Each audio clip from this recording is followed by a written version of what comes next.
Good evening, I'm Shamika Neely. For the second straight year, Ivy Tech Community College will freeze tuition rates for veterans and those serving in the military. Ivy Tech spokesman Jeff Fanter says the community college system serves more veterans than any other school in the state, and the tuition freeze ensures that Hoosier vets aren't overwhelmed by the price of higher education. General Martin Umbarger, head of the Indiana National Guard, says Ivy Tech has had a long-standing history of supporting Hoosier servicemen and women. Plans for a $250 million residential and retail development could bring needed economic growth to Brown County. WTIU's Dan Goldblatt has more on the multi-phase project that will include homes, businesses, and an amusement park.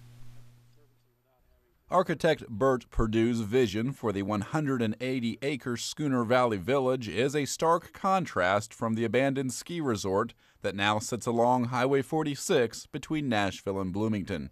Perdue's plans include more than 300 residential units consisting of houses, apartments, and condos.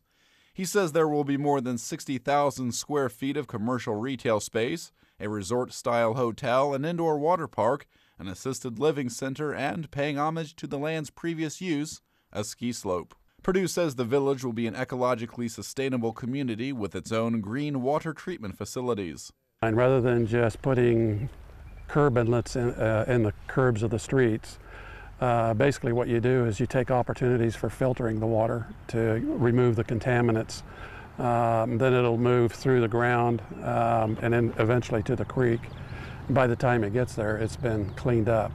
Once the village is complete, 1,200 to 1,500 people would live there year-round, and thousands of visitors are expected to visit the ski slopes and water park. If you have that many people coming in for the recreation park, you've got to have a place to feed them, you've got to have a place for them to stay, you've got to have opportunities for them to rent equipment or repair equipment. Besides this, we have mountain biking venues, we have canoeing and kayaking, so there are going to be a lot of opportunities for people that are just paying attention and start seeing the traffic that this is going to generate to create new jobs and new businesses.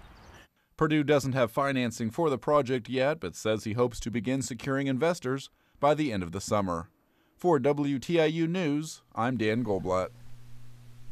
A look at your weather tonight: partly cloudy, lows in the upper 60s. Tomorrow it's going to be sunny, highs in the lower 90s. Tomorrow night mostly clear, lows around 70 degrees. And Saturday and Sunday there's a heat advisory in effect on Sunday, highs in the mid 90s, lows in the mid 70s.